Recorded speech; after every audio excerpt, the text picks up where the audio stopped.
Hi everyone. Today we're going to do a tutorial over accessibility features on a Mac that can help with vision. So I chose to use a Mac because I have a Mac computer personally, and this is what I use to teach with, but also our school has Mac computers available for our students. And a lot of our students also have iPads. And so we are more of a Mac friendly school. Therefore, I wanted to show other teachers how you would access the accessibility function. So if you do not have the system preferences down here on your menu, you would want to come to the Launchpad and then go to your system preferences. So to get to anything to deal with accessibility, we're going to come here to this accessibility option. So as you can see, it's actually broken down into vision, hearing, and then motor skills. So the first one we'll look at is voiceover. If you have a student that is visually impaired, meaning they're blind or they just have a really hard time seeing the screen, voiceover is an awesome option for them. VoiceOver will provide spoken and braille description of items on the computer screen, and it also provides control of the computer through the use of a keyboard. So what you could do is, if you want to utilize this or know more about VoiceOver, you can actually click on the Open VoiceOver training and it will start playing for you and going through a training so that you know how to use it. And this is a really great feature to utilize if you do have a student who is visually impaired. There's also a zoom function that you can do. If your student can see but needs a little bit more zoom to make things bigger, then they can use these functions. So you can use zoom shortcuts with the computer to toggle zoom or zoom in and out. You can also have a scroll option that you can use with modifier keys to zoom. So if you wanted to enable hover text, you could enable that, or you could enable with the touch bar zoom as well.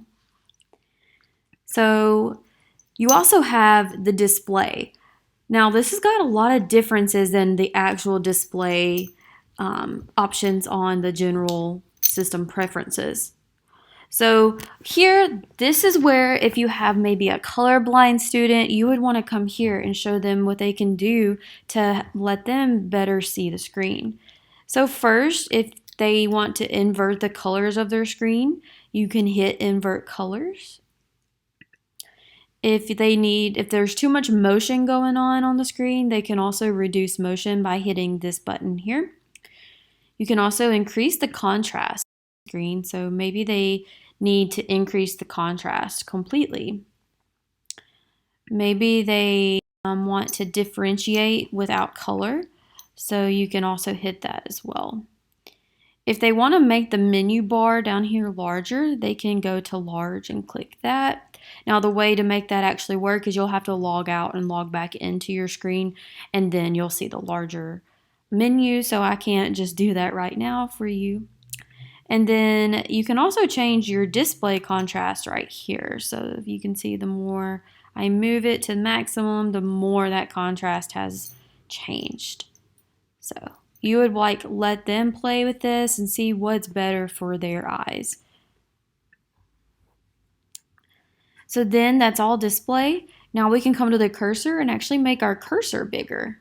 So if they have a hard time seeing the cursor as it normal is, you can make it small, or you can go maybe a medium size and even this large size. Then there's also the color filter option. So if you want to use the color filters first, you need to enable the color filters. So this would be the grayscale option. You can also do the red-green filter, and you can change the intensity of it as well. The green-red filter, the blue-yellow, and then you can choose the color tint as well. So then you can just choose a different color option down here and also increase the intensity. And so this is great for students who are colorblind. They can actually change the display so that they can see all the colors better to what colors they can actually see. Let's take off this first. Now we can come to spoken content here, and you can actually choose the system's voice. So you can choose Samantha or Victoria, Alex or Fred. You can even customize it. You can change how fast the computer speaks to you, so they can speak really slow, really fast, or at a normal pace. So they can do speaking announcements, speak selection, typing feedback, speak items underneath the pointer. And you can also change these options to be, so speak under the pointer only when it's zoomed, speak low, anything like that. So this would be awesome for students who either are colorblind and are having trouble seeing something on the screen, and even your blind students or visually impaired. And you can also do descriptions, so audio descriptions that provide spoken description of visual content on the screen. So if I have a picture on the screen, then this will actually tell the student what the media is and what it is saying based on the picture. Thank you so much. And I hope that you have learned some accessibility features for the visually impaired today in this tutorial.